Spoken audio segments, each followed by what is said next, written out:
Hello दोस्तों, मैं हूं डॉक्टर शिवराज सिंह। स्वागत है आपका अपने चैनल हिस्ट्री विद सिंह में। दोस्तों, आशा है आप लोग भाई अच्छे से होंगे, बढ़िया अपना अपना काम अपनी पढ़ाई कर रहे होंगे। तो आपके ढेर सारे लाइक और ढेर सारे कमेंट आपने किया, इसके लिए आपका बहुत बहुत धन्यवाद। अच्छा लगता है यार जब आप लोग लाइक करते हैं, अपने विचार रखते हैं, बातें करते हैं, तो यार मज़ा आ जाता है। अब जैसे केवल मैं बोलूँगा और आप सुनेंगे तो मज़ा नहीं आता। इस तरह आप लोग कमेंट करते हैं प्यारे प्यारे, तो मज़ा आता है यार, और जोश आता है कि आपके लिए वीडियो खूब बनाई जाए। ठीक है, तो भाई आपके कुछ सवाल थे जो अभी मैं इस वीडियो में आपका वो सवाल के उत्तर दे दूंगा। ठीक है, तो आज दोस्तों जो है, आज के वीडियो में आप पढ़ने वाले हैं भारतीय कला और संस्कृति चैप्टर 1 भाग 3। इसके पहले भाग 1 भाग 2 आप देख चुके हैं पिछले वीडियो में। ये तीसरा भाग जो है चैप्टर 1 का। टॉपिक आपका प्राचीन इतिहास, मध्यकालीन इतिहास की शब्दावलियाँ ही रहेंगी। और अब जो है आप पढ़ेंगे बौद्ध धर्म से संबंधित शब्दावलियाँ। ठीक है, ये शब्दावलियाँ दोस्तों महत्वपूर्ण हैं, इसको ध्यान से आप देखिए। ये इससे डायरेक्ट क्वेश्चन भी बनता है, और इस शब्दावलियों को आप समझे रहेंगे तो जब आप इतिहास पढ़ते हैं तो आपको अच्छे से मतलब समझ में आएगा, है ना। तो जैसे आप पूछते भी हो कि मुझे ये वीडियो में टॉपिक नहीं समझ में आया, है ना, ये चीज़ें समझ में नहीं आई, तो उसमें ज़्यादातर मैं देखता हूँ कि जो शब्दावलियाँ हैं उसका जो असली महत्व, जो उसका क्या मायने हैं, क्या है, उसका मतलब क्या है, वो आप लोग नहीं समझ पाते हो। तो इसीलिए मैंने सोचा कि पहले जो शब्दावलियों के अर्थ हैं, है ना, जो यूज़ हो रहे हैं इतिहास में, पहले उसका मतलब आपको समझा दूं। तो फिर जब मैं वीडियो बनाया हूँ, जो पिछला वीडियो बनाया हूँ या जो बनाऊँगा, तो आप अच्छे से समझ पाओगे कि मैं क्या समझा रहा हूँ, है ना। तो आपकी समस्या भी खत्म हो जाएगी इतिहास से संबंधित। जैसा कि मैं देखता हूँ कि कमेंट करते हैं कि इतिहास नहीं समझ में आया, है ना। तो अब आ जाइए टॉपिक पे। तो भाई आपने पूछा था यार कि कैसे इतिहास में कैरियर बनाएं। अगर इतिहास से आपने मैप की पढ़ाई करी है तो आप क्या क्या कैरियर के ऑप्शन हैं। अब भाई जैसे आप नेट कर लो, पीएचडी कर लो, लेक्चरर बन जाओ, टीचर इंटर कॉलेज की पीजीटी आप दे करके इंटर कॉलेज के टीचर हो सकते हो। कई सारे वैकेंसी आपको जैसे म्यूजियम में जॉब निकलती है ना। और गाइड भी आप बन सकते हो। तो बहुत सारे ऑप्शन हैं। अगर आप इतिहास से मैं हैं तो आप ये सब सारे जॉब आप जो आपको अच्छा लगे आप कर सकते हो, है ना। तो आ जाओ भाई टॉपिक पे। अभिधम्म। अब आप बौद्ध धर्म मैंने पढ़ाया था, अगर आपने नहीं देखा है वीडियो तो आप देख सकते हैं। मैंने गौतम बुद्ध पे पूरी स्टोरी, गौतम बुद्ध की बौद्ध धर्म के बारे में पूरा डिटेल से पूरा वीडियो बनाया है। अगर आप देखना चाहें तो देख सकते हैं। तो उसमें कुछ शब्द आपने देखे जिस शब्द को लेकर के आप कंफ्यूज थे कि इसका अर्थ क्या है। ठीक है, तो इसे आप देखिए।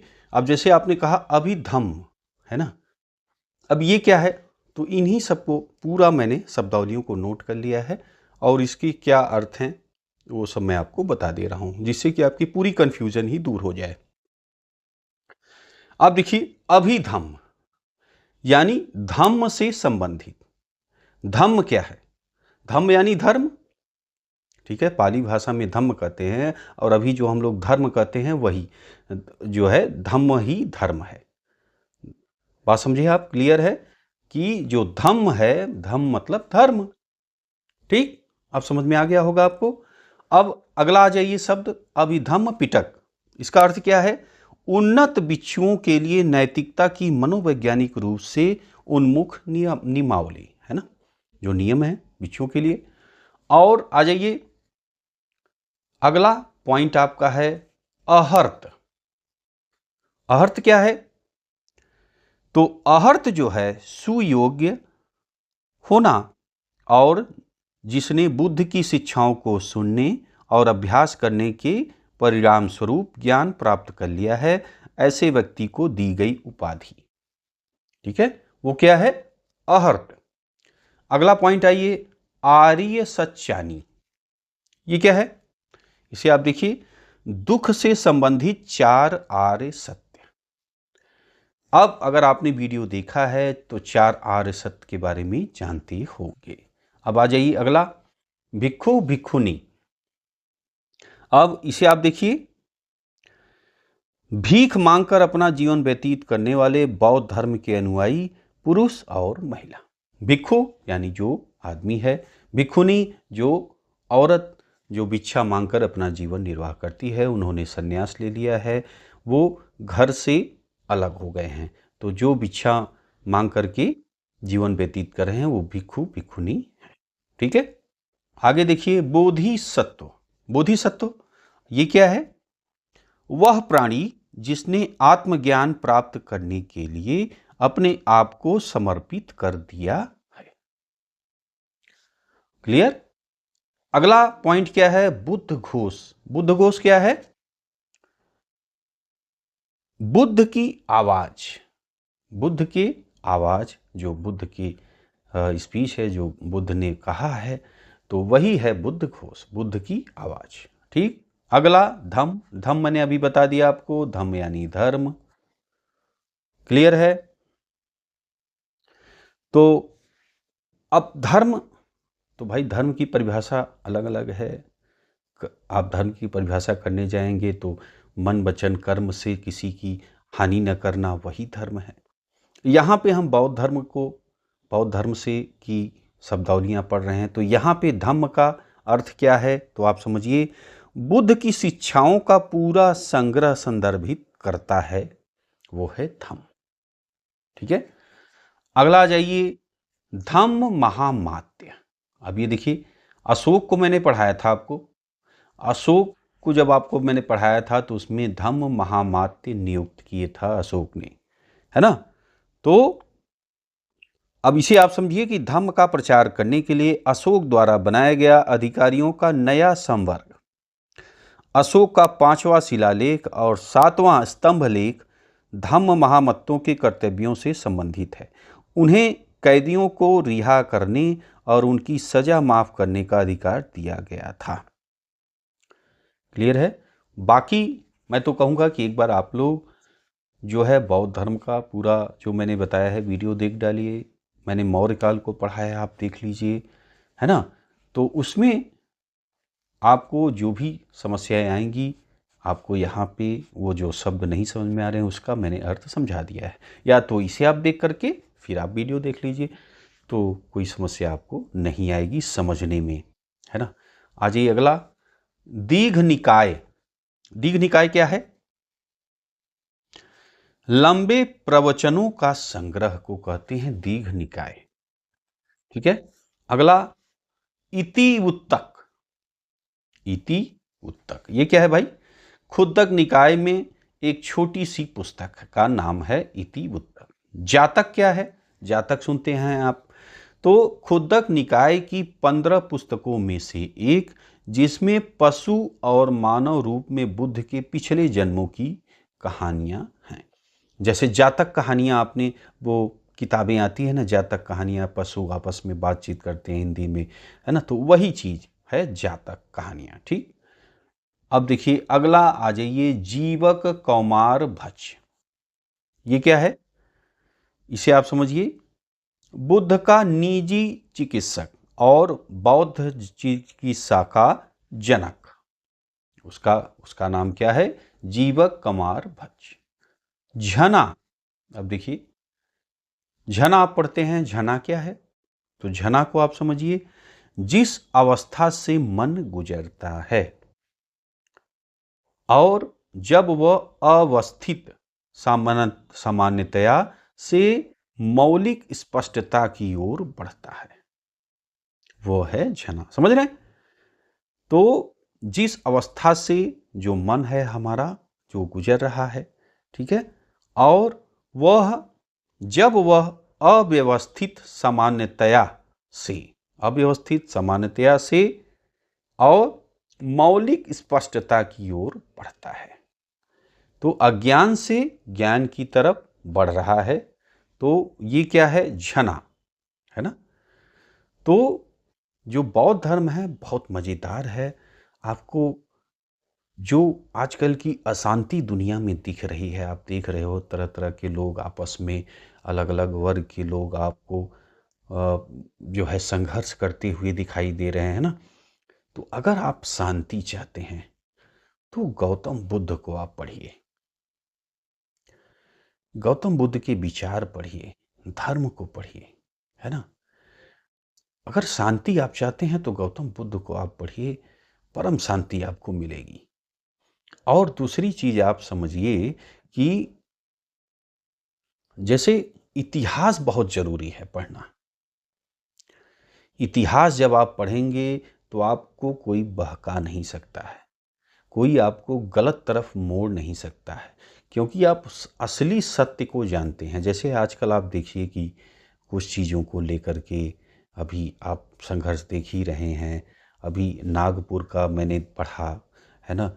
और मैंने और भी चीज़ें आप देखते हो कि इतिहास से संबंधित जो चीज़ें घट रही हैं, और कुछ लोग बहका भी देते हैं कि भाई इस तरह नहीं, इस तरह का इतिहास था। तो जब आप इतिहास पढ़ेंगे, इतिहास को समझेंगे, तो असली ज्ञान आपको प्राप्त होगा। तो आपको कोई झूठा आपको चीज़ें नहीं पढ़ा पाएगा, अब दूसरी तरफ आपको गलत रास्ते पे नहीं लेके जा पाएगा। तो इसलिए इतिहास बहुत ज़रूरी है। आप किसी भी फील्ड में हैं, कुछ भी आप करते हैं, इतिहास ज़रूर पढ़िए। देखिए, राजा महाराजा जितने भी थे पीछे, उनको इतिहास ज़रूर पढ़ाया जाता है। जब आप इतिहास की आपको नॉलेज हो गई, वर्तमान में आप जी ही रहे हैं, तो भविष्य भी आप समझ जाएंगे कि क्या होने वाला है ना। तो इतिहास आपको पूरी एक ज्ञान का भंडार है, पूरा अनंत ज्ञान भरा हुआ है इतिहास में। तो इतिहास को आप जरूर पढ़िए, इतिहास में आनंद लीजिए, एक टाइम मशीन की तरह बैठा करिए। ये मत कहिए कि इतिहास बोरिंग है, इतिहास को आप एंजॉय करिए। इतिहास अब आप बौद्ध काल आप पढ़ रहे हैं, बौद्ध धर्म पढ़ रहे हैं आप, तो बिल्कुल जो है उसमें चले जाइए, खो जाइए। जब आप उसमें खोए जाएंगे तब आपको असली मजा आएगा। अब जैसे आप स्टोन एज ही मान लीजिए पढ़ रहे हैं, इतिहास में आप पाषाण काल पढ़ रहे हैं, तो अब आप निकल गए हैं उनके साथ। आदि मानव आप देख रहे हैं कि भाई पत्थर गुफाओं में रह रहे हैं, आग कैसे जला रहे हैं, कैसे पहली बार उन्होंने चक्का बनाया है ना। इसको आप फील करिए, अलग मजा आएगा यार। और इतिहास में सब ज्ञान है, इतिहास में क्या नहीं है, सारे विषय आपको इतिहास में है। आप अर्थशास्त्र भी पढ़ना है तो भी इतिहास में अर्थशास्त्र है, क्या नहीं है आप बताइए। तो अनंत ज्ञान का भंडार इतिहास है।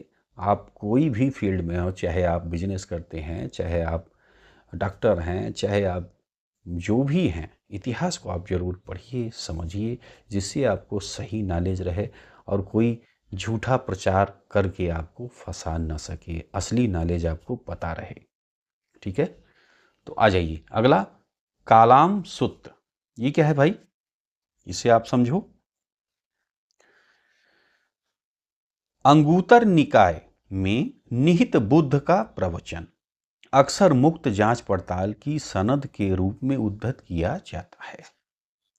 अगला, कल्याण मित्र। ये क्या है भाई, प्रशंसनीय मित्र की बौद्ध अवधारणा जिसकी संगत अष्टांगिक मार्ग प्राप्त करने में सहायता करती है।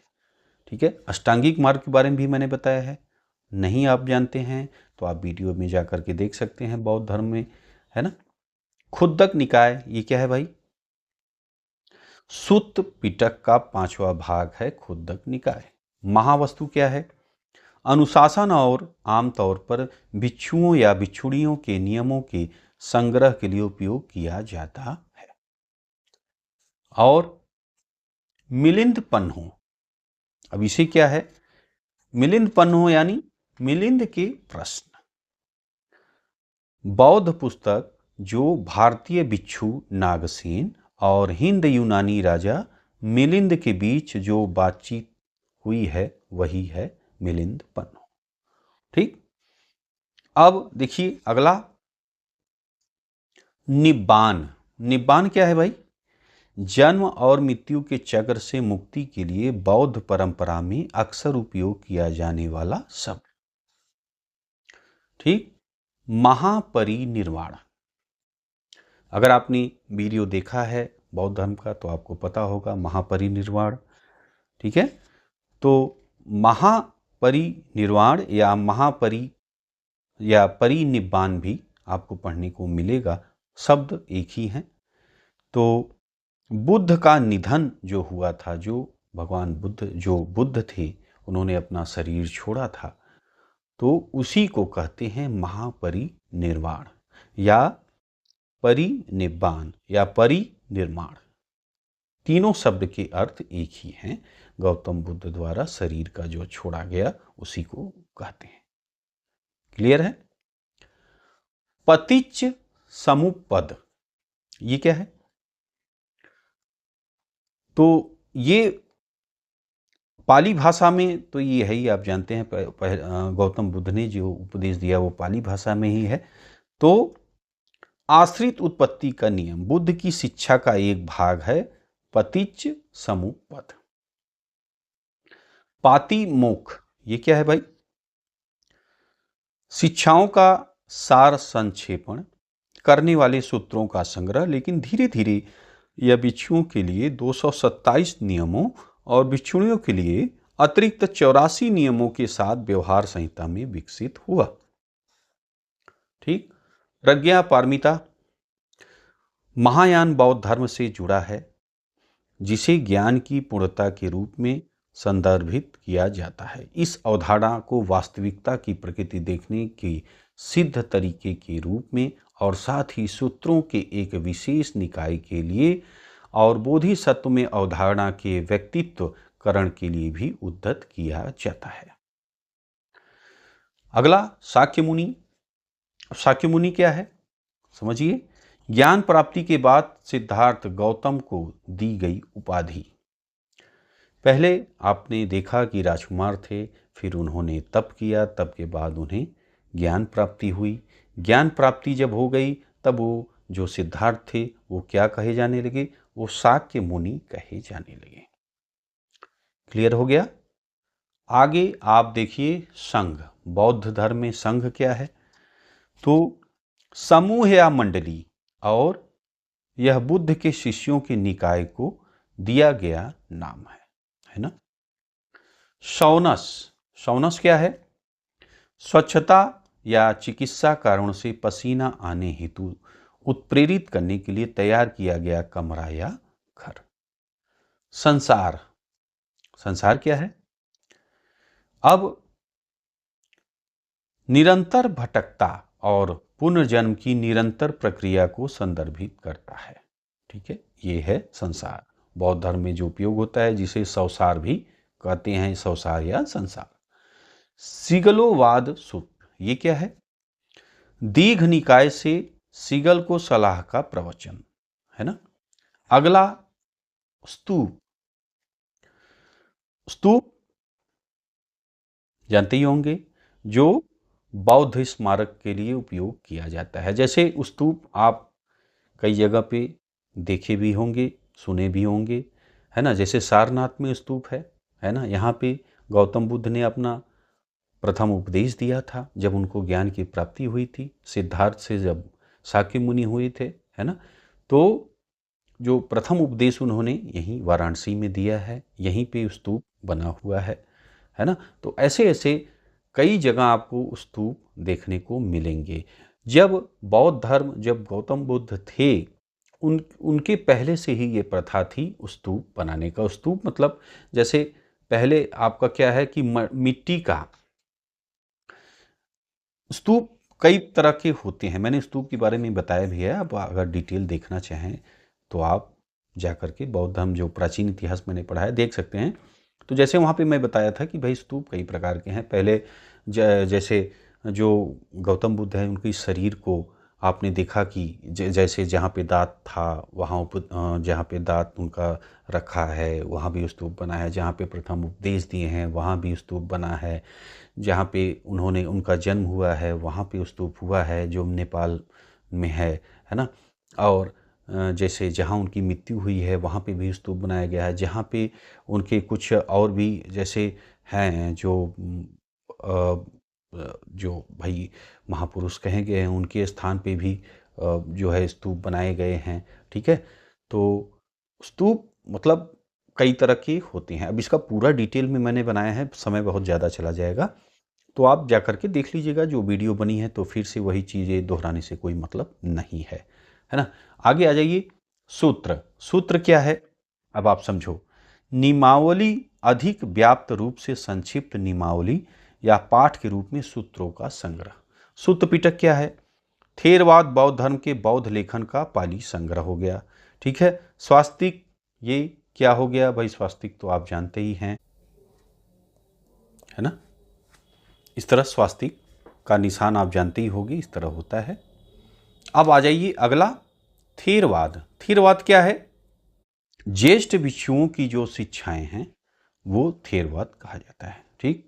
थेर गाथा, ये क्या है? सूत्र पिटक में पाए जाने वाले बौद्ध भिक्षुओं और भिक्षुणियों के जो गीत हैं वो थेर गाथा है। तथागत, अब ये भी देखिए शब्द आप पढ़ते हैं, तथागत। तथागत क्या है? तो तथागत आप जो है बुद्ध की उपाधि, जिसका बारी बारी से अर्थ इस प्रकार आया या इस प्रकार गया है। ठीक। उपासक, उपासक कौन है? तो बुद्ध की शिक्षाओं का जो अनुगामी है वो उपासक है। और अगला आप देखिए उपासिका, ये क्या है?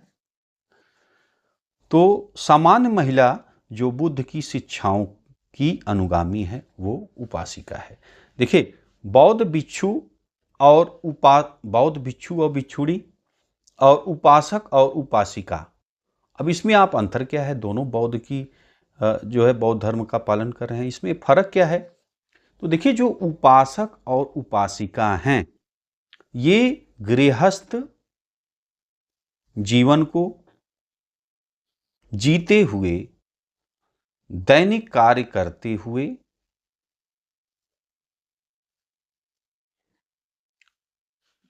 जो है बौद्ध धर्म का पालन करते हैं, बौद्ध धर्म का जीवन जीते हैं, है ना। तो वो उपासक उपासिका रहते हैं। मतलब सीधा साधा है कि भाई जो पूजा पाठ करते हैं, पूजा पाठ अपना करते हुए, बौद्ध धर्म के जो गौतम बुद्ध की शिक्षाएं हैं उसका पालन करते हुए और गृहस्थ का जीवन जीते रहते हैं, वो हैं उपासक और उपासिका। जो आदमी है वो उपासक है, जो औरत है वो उपासिका है। क्लियर है? अब जो बौद्ध जो भिक्षुणी हैं, भिक्षु हैं, वो क्या हैं? वो घर से अपना जो है घर को छोड़ देते हैं, घर का त्याग कर देते हैं, समाज का त्याग कर देते हैं।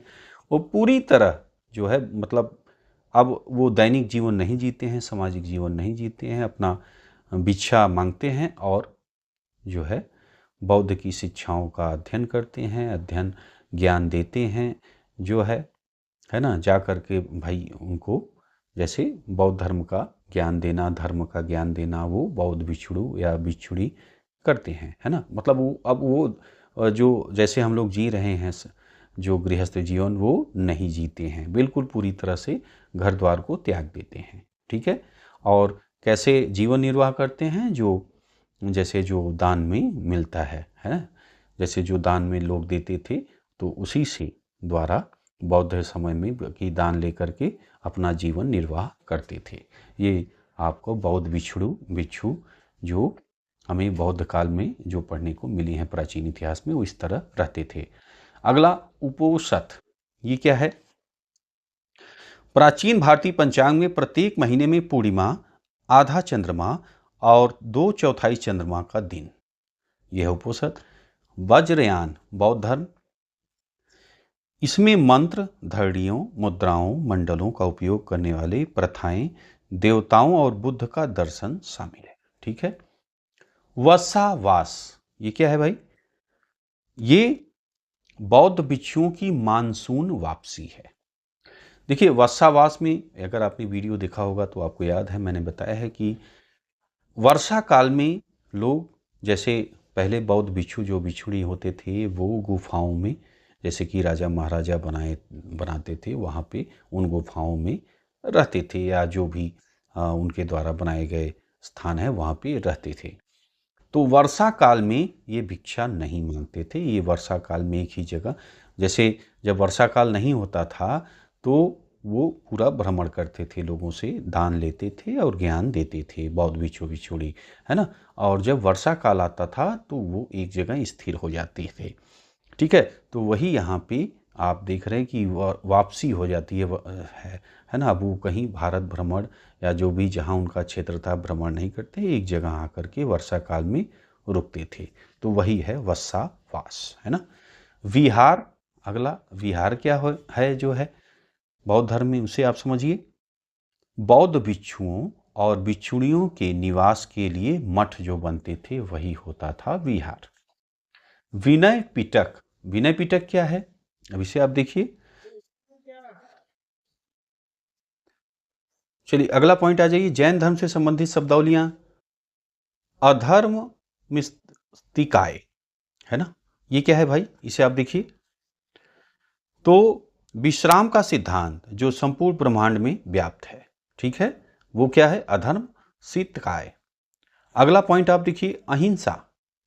अहिंसा भाई मन वचन कर्म से किसी को दुख न देना, वही अहिंसा है। अजीव क्या है, निर्जीव जो पदार्थ है वो अजीव है। अनुव्रत, अगला पॉइंट आप देखिए, अनुव्रत। अनुव्रत का अर्थ क्या है, गैर मठवासी जैनियों के 5 मौलिक व्रत जिसमें अहिंसा, सत्य, अस्तेय, अस्तेय मतलब चोरी न करना, ब्रह्मचर्य, ब्रह्मचर्य का अभ्यास और अपरिग्रह संचय न करना शामिल है। ठीक, अपरिग्रह आपने क्या है, अपरिग्रह अभी आप जाना कि भाई किसी चीज को संचय न करना, वही है अपरिग्रह। अस्तेय क्या है, अस्तेय चोरी न करना अस्तेय है। बंध क्या है, कर्म या आत्मा के अंधकार से बंधन जो है वो बंध है। धर्म स्तिकाय, ये क्या है भाई, गति का सिद्धांत जो संपूर्ण ब्रह्मांड में व्याप्त है। द्वेष क्या है, द्वेष अर्थात घृणा 3 चारित्रिक पीड़ाओं में से एक जो दुख का कारण बनता है। तो भैया मन वचन कर्म से जो कहा गया है कि किसी को कष्ट मत दीजिए, वो खुद ही आपके दुख का कारण बनेगा। आप द्वेष करेंगे, किसी से घृणा करेंगे तो वो भी आपके ही दुख का कारण बनेगा, है ना।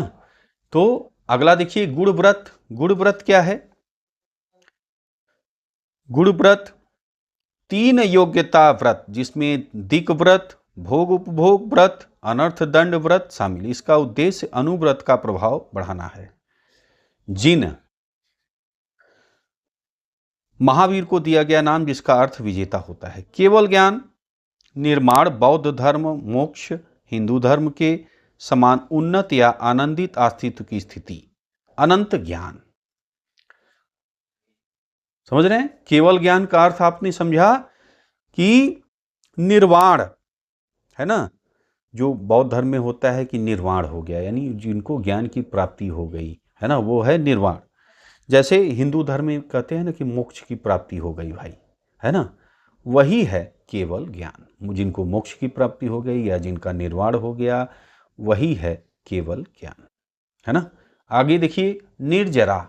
निर्जरा क्या है, तपस्या करके संचित कर्मों का क्षय। पौषध व्रत, गैर मठवासी जैनियों द्वारा पालन किया जाने वाले सीमित तपस्वी जीवन का व्रत। सामयिक व्रत क्या है, गैर मठवासी जैनियों द्वारा पालन किया जाने वाला सीमित ध्यान का व्रत। समयरा क्या है, कर्म के प्रवाह में बाधा। शिक्षा व्रत, गैर मठवासी जैनियों द्वारा पालन की जाने वाली 4 अनुशासनात्मक प्रतिज्ञाओं का संग्रह। इसमें सामयिक व्रत, देवकाशिक व्रत, पौषध व्रत, अतिथि संविभाग व्रत शामिल हैं। सारे व्रत शामिल हैं। त्रिरत्न, त्रिरत्न क्या है, इसे आप देखिए। शाब्दिक रूप से 3 रत्न जैन धर्म में सही विश्वास, ज्ञान, आचरण का 13 मार्ग संदर्भित है, ठीक है। अब अगला पॉइंट यति, इसे आप देखिए। यति क्या है भाई जैन धर्म में, तो जैन मठवासी व्यवस्था के सदस्य भिक्षु या भिक्षुणी को कहते हैं यति। क्लियर है, तो ये शब्दावलियां आपको समझ में आ गई। अब आ जाइए इस्लाम और सूफीवाद में जो शब्दावलियां आती हैं उनको भी आप समझ लीजिए। अबरार, इसका मतलब आस्तिकों में से सर्वश्रेष्ठ या सद्गुणी। अहल अल फतरह, जो लोग प्रकाशित धर्म की शिक्षाओं की अज्ञानता में रहते हैं। औलिया, औलिया देखिए अल्लाह के दोस्तों की रक्षा करना, अक्सर संतों या अभिभावकों के रूप में उद्धत किया जाता है। बरकत, बरकत क्या है? सूफी की आध्यात्मिक कृपा। दार अल हरब, ये क्या है? दार अल हरब मुस्लिम शासन से बाहर के क्षेत्रों को संदर्भित करता है, जिसमें मुस्लिम राज्य केवल मुस्लिम न होने के कारण युद्ध कर सकता है। अब अगला पॉइंट आप देखिए, देग, है ना, देग। देग क्या है भाई? इसे आप समझिए, बड़ी कड़ाही, धातु का बर्तन। बादशाह अकबर ने जियारत करने के लिए आने वाले यात्रियों के लिए भोजन पकाने के लिए अजमेर के पुण्य स्थल पर एक ऐसी देग भेंट की थी। ठीक। अब फर ए इजदी, इसे ये क्या है? सूफी संत सिहाबुद्दीन सुहरावर्दी द्वारा विकसित फर ए इजदी के अनुसार मुगल शासन को सत्ता ईश्वर से मिली थी। अगला पॉइंट, फुरकान, सही या गलत की कसौटी। ठीक है, अब आ जाइए अगला, हदीस या हतीत क्या होता है? तो पैगंबर मोहम्मद के बारे में और कर्म जिन्हें उनकी मृत्यु के बाद उनके अनुयायियों द्वारा अभिलेखित किया गया, कुरान के बाद एकमात्र आधिकारिक ग्रंथ है यह हदीस या हदीत। क्लियर है? फिर एक बार समझिए, हदीस या हदीत, जो चाहे हदीस लिखा है चाहे हदीत लिखा है, दोनों शब्द एक ही हैं, कंफ्यूज नहीं होना है। क्या है? फिर एक बार आप समझ लीजिए अच्छे से। पैगंबर मोहम्मद के बारे में, पैगंबर मोहम्मद की बातें और कर्म जिन्हें उनकी मृत्यु के बाद उनके अनुयायियों द्वारा अभिलेखित किया गया था, कुरान के बाद एकमात्र आधिकारिक ग्रंथ है। क्लियर? इफ्तार, अगला शब्द इफ्तार, ये क्या है? रमजान के महीने में सूर्यास्त के बाद अपना उपवास तोड़ने के लिए मुसलमानों द्वारा खाया जाने वाला पहला भोजन।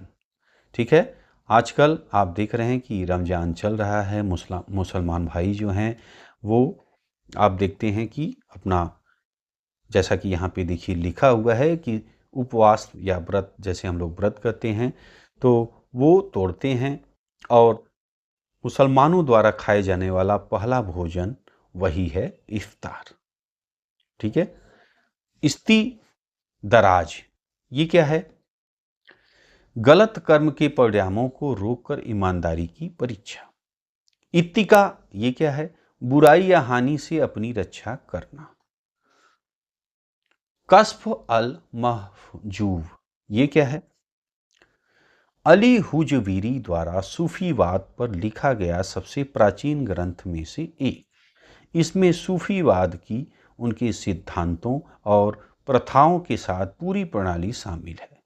यह ग्रंथ तसव्वुफ का मतलब समझाने के लिए लिखा गया था।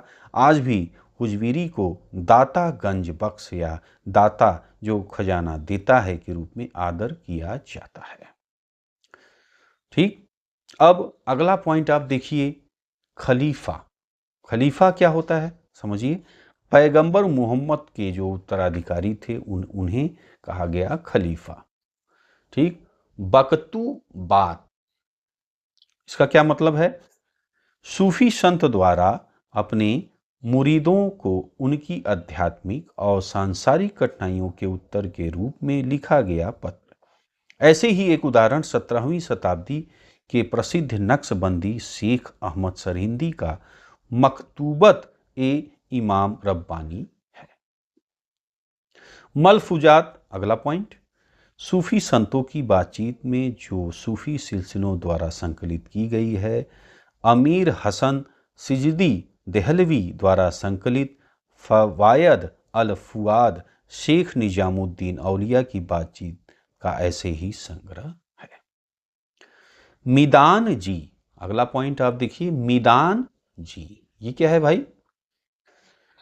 तो ज्येष्ठ दरवेश, है ना, जो अन्य छात्रों की बैठक स्थल पे उचित रीति रिवाज और प्रक्रियाओं सीखने में सहायता करता है।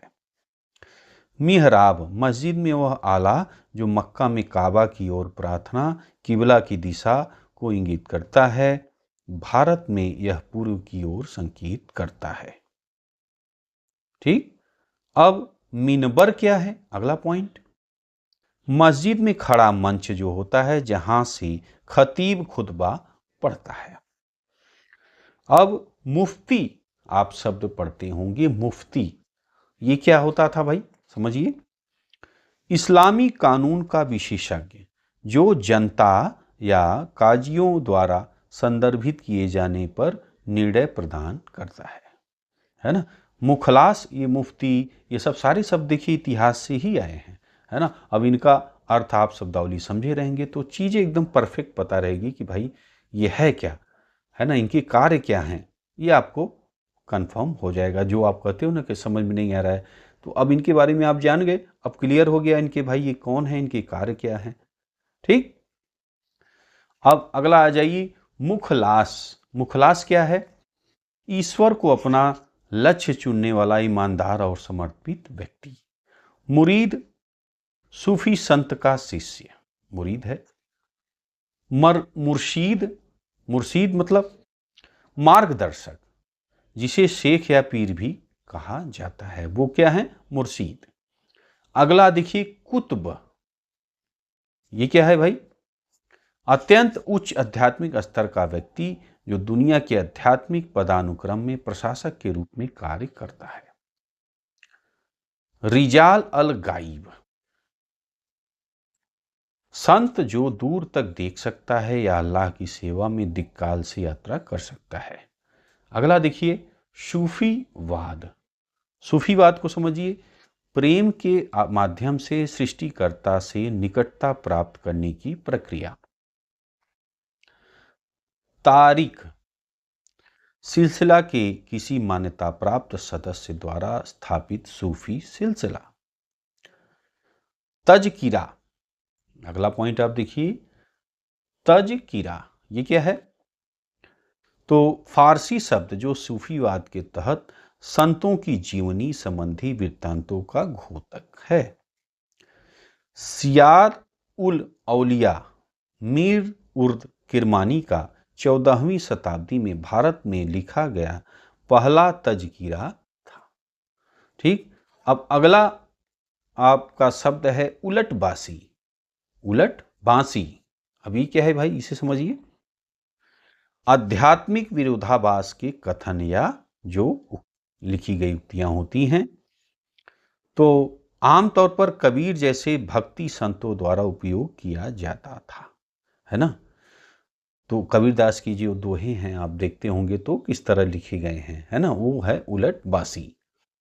और उलट बासी में कविताओं को इस तरह लिखा जाता है जिसमें रोजमर्रा के अर्थ विपरीत होते हैं, है ना। जैसे कि आप पढ़े होंगे दोहा, कबीरदास के कई सारे दोहे हैं, तो आप देखते हैं कि एक विपरीत जो जीवन चल रहा है उसके विपरीत वहां पे हमें दोहे में पढ़ने को मिलता है। और ऐसा ही एक उदाहरण है फूल के बिना खिलने वाला कमल। अब देखिए अगला, उलेमा। उलेमा क्या है? मुस्लिम कानून, धर्मशास्त्र, तर्कशास्त्र में विशेषज्ञता रखने वाला मुस्लिम विद्वान। जकात, अगला पॉइंट, जकात क्या है?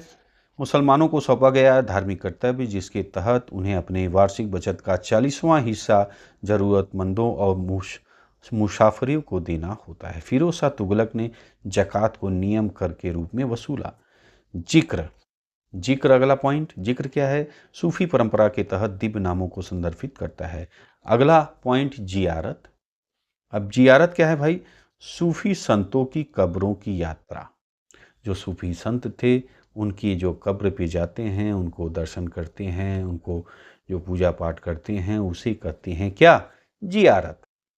ठीक, अब इन सब शब्दों को आपने अभी तक जो पढ़ा, जो मैंने बताया, अब आपको जो कई सारे आप देखते हैं या सुनते भी होंगे तो समझ में नहीं आता होगा, अब आपको समझ में आ जाएगा कि भाई जियारत का अर्थ क्या है, जिक्र क्या है, जकात क्या है, अब आपको कन्फर्म हो गया होगा। ठीक है, कुछ आइए और जो शब्दावलियां हैं उसको आपको बता दें, फिर ये वीडियो कंप्लीट हो जाएगा। तो देखिए, अब वाव यहाँ पे लिखा है। अब भाई अब वाव क्या होता है इसे आप समझिए। मुगल कालीन भारत में सरकार द्वारा लगाए गए सभी विविध उपकर और अस्थायी परिस्थिति जन्य कर हैं। ठीक है, अहदी विशेष शाही सैनिक और अहल एक कलम क्या है, शिक्षित को कहते हैं। अगला आप देखो भाई क्या है, अच्छ पट्टालिक, ये क्या होता है, तो लेखा और अभिलेखों का प्रभारी अधिकारी को अच्छ पट्टालिक कहते हैं। अल फातिहा, ये क्या है, पवित्र कुरान का पहला अध्याय। अमर नायक, ठीक है, सैन्य नायक को कहते हैं अमर नायक। जैसे ये कहाँ उपयोग होता था, विजयनगर में। विजयनगर के बारे में भी मैंने आपको पढ़ाया है, नहीं देखा है तो आप पढ़ लीजिए। अंगरक्षक, अंगरक्ष, अब भाई अंगरक्ष यहाँ पे लिखा है। अंगरक्ष क्या है, राजा के जो अंगरक्षक होते थे उन्हें अंगरक्ष कहते हैं। अब आ जाइए अगला पॉइंट देखिए, अंतः प्रतिहार। अंतः प्रतिहार क्या है, महल के पिछले द्वार की रक्षा करने वाला प्रभारी अधिकारी को अंतः प्रतिहार कहते हैं। ठीक है, अंत अंतपाल, ये क्या है, सीमा रक्षक को अंतपाल कहते हैं। अनुलोम, अगला उच्च वर्ण के पुरुष और निम्न वर्ण की महिला के बीच जो शादी होती है उसे कहते हैं अनुलोम। आर्यव्रत क्या है, आर्यावर्त, आर्यों का निवास स्थल को आर्यावर्त कहते हैं। अगला पॉइंट देखिए, औंद्रक, ये क्या है, उद्रंग का संग्रहकर्ता, जिसका अर्थ है स्थायी काश्तकारों पर कर या मूल कर से है। अयंगर प्रणाली, ये क्या है भाई, तो कर्नाटक में उत्पन्न हुई सामाजिक आर्थिक व्यवस्था। अगला पॉइंट है बलाध्यक्ष, इसका अर्थ सेना का प्रभारी अधिकारी। बलूत प्रणाली, देखते चलिए, सामाजिक आर्थिक व्यवस्था जो दक्कन में प्रचलित थी। बरीद क्या है, सूचना एकत्र करने के लिए राज्य द्वारा नियुक्त खुफिया अधिकारी को बरीद कहा जाता था। अब देखिए बेगार, बेगार तो भाई नॉर्मल है, आज भी आप देखिए बेगार उपयोग होता है। अरे यार मुझसे काम कराए और पैसा नहीं दिए, तो काम कराना और पैसे न देना वही बेगार है। भाग दूध, ये क्या है, तो ऋग्वेद का शब्द जो हिस्सा भाग एकत्र करने वाले राजा के प्रतिनिधि को संदर्भित करता है। ठीक है, कारताज, ये क्या है, पुर्तगालियों द्वारा जारी की जाने वाला नौसैनिक व्यापार दस्तक है। अगला आ जाइए चौरासी। चौरासी क्या है, तो गोंड राज्य वर्तमान में मध्य प्रदेश की प्रशासनिक इकाई, जिसमें 84 गांव शामिल होते थे। 84 गढ़ के अनुविभागीय इकाई थी। दाग प्रणाली, अगला घोड़ों और जानवरों को दागने की प्रणाली को दाग प्रणाली कहते थे। दक्षिणापथ, दक्षिण की ओर जाने वाला जो रास्ता है वही है दक्षिणापथ। दाम, दाम तांबे का सिक्का, जिसे आधिकारिक उद्देश्यों के लिए चांदी के रुपए का 1/40वां हिस्सा माना जाता था। दामिन एक कोह, ये क्या है भाई, तो दामिन एक कोह को अब आप समझिए, अंग्रेजी ईस्ट इंडिया कंपनी द्वारा संथाल जनजाति को बसने के लिए दिया गया राजमहल की तलहटी का जंगल। दास क्या है, ऋग्वेद के अनुसार आर्यों से भिन्न लोग, एक तो आर्य थे और जो अनार्य थे और जो दास बनाए जाते थे वो हैं दास, है ना। तो वैदिक काल में आपने इनके बारे में पढ़ा है, तो कोई डाउट होने का, कोई शंका होने का सवाल ही नहीं है। अगर आपने नहीं देखा है तो आप वैदिक काल को पढ़ लीजिए। दस्तूर अल अमल, ये क्या है भाई, तो नियम पुस्तिका है। देशमुख, राजस्व अधिकारी को कहते हैं देशमुख। देश पांडे, देश पांडे क्या है, राजस्व संग्रह का लेखाकार। अगला देवदेय, मंदिरों को दी गई भूमि। अगला द्विज, द्विज क्या है, 2 बार जन्म, 2 बार जन्म को कहते हैं द्विज। अब आप कहेंगे 2 बार कैसे जन्म होगा भाई? तो देखिए जैसे जब जन्म होता है, यहाँ पे लिखा हुआ है देखिए, दूसरा जन्म वह पवित्र धागा पहनता है। एक बार तो जन्म होता है, जो धागा पहनाया जाता है तो वो होता है दूसरा जन्म, उसी को कहते हैं द्विज। अब देखिए ग्राम तलर, ग्राम तलर यानी फौजदार। गुमास्ता क्या होता है? देखिए गुमास्ता यहाँ पे एजेंट को या जो प्रतिनिधि होता है उसे गुमास्ता कहा जाता था। हुंडी, हुंडी मध्यकालीन भारत में विनिमय पत्र है, ऊपर वर्णित हुंडिका के समान है। ठीक। जमाबंदी, किसी, यहां पे आप देखिए जमाबंदी, जमाबंदी क्या है? किसी संपदा या जिले पर निर्धारित राजस्व की राशि का बंदोबस्त। जरीब, भूमि मापन का जो सर्वेक्षण है वो है जरीब। कमियां क्या है? बधुआ मजदूर, खेतीहर जो मजदूर है उसे कहते हैं कमियां, ये पूर्वी भारत में प्रचलित था। और कनकूत, अब देखिए कनकूत अगला पॉइंट है। कनकूत क्या है भाई? राजस्व आकलन की विधि। ककोरी क्या है? करोरी, राजस्व अधिकारी को करोरी कहते थे। अब देखिए खतबंदी, खतबंदी क्या है? कारीगरों को विशेष रूप से अंग्रेजी ईस्ट इंडिया कंपनी को अपना उत्पाद बेचने के लिए बाध्य करने वाले विनियम। और देखिए ये हो गया। अब क्षत्रप, क्षत्रप क्या है? शक पहलवों के वायसराय या अधीनस्थ शासक को क्षत्रप कहते थे। ठीक है। अब कटुम्बिन यानी इसका अर्थ क्या है? कृषक, जो किसान है उसे कुटुम्बिन कहा जाता था। महादंड नायक, अब महादंड नायक क्या है भाई? तो समझिए इसे उच्च पदस्थ न्यायिक या सैन्य अधिकारी। 300 ईस्वी से अक्सर मुहरों में, शिलालेखों में उल्लेख में मिलता है। ठीक है। अब अगला महल, महल क्या है? भू राजस्व उद्देश्यों के लिए एक इकाई माना जाने वाला भूमि का समूह। अगला देखिए महापीलुपति, ये क्या है? हाथियों का जो अधीक्षक था वो था महापीलुपति कहा जाता था। अगला देखिए मौजा, मौजा का अर्थ क्या है? गांव के लिए राजस्व शब्द को मौजा, है ना। अब देखिए मुहिनयान, मुहिनयान क्या है? अलाउद्दीन खिलजी द्वारा नियुक्त गुप्त जासूस बरीदों से बाजार की दैनिक रिपोर्ट प्रदान करते थे। ठीक है। अब देखिए अगला पॉइंट है नाडु। अब नाडु क्या है भाई? प्रारंभिक मध्यकालीन दक्षिण भारत में कई बस्तियों से युक्त इलाका। अगला पॉइंट देखिए नगरम, नगरम क्या है? प्रारंभिक मध्यकालीन दक्षिण भारत में बाजार या वाणिज्यिक केंद्र जो थे वो नगरम कहे गए हैं। नगत्तर, नगरम का नैगमिक संगठन। नायक, अगला पॉइंट आप पढ़िए नायक। अब ये नायक क्या है, इसका क्या अर्थ है, मतलब है? तो विजयनगर साम्राज्य के अधीन शक्तिशाली सैन्य प्रमुख को नायक कहा जाता था। क्लियर है।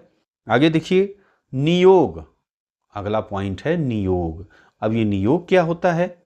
तो इसे समझिए कि अपने देवर या किसी अन्य पुरुष के साथ संबंध बना करके जो विधवा होती थी वो संतान उत्पत्ति करती थी। ठीक है। ये प्रथा कम प्रचलित थी, ये प्राचीन काल में प्रचलित थी।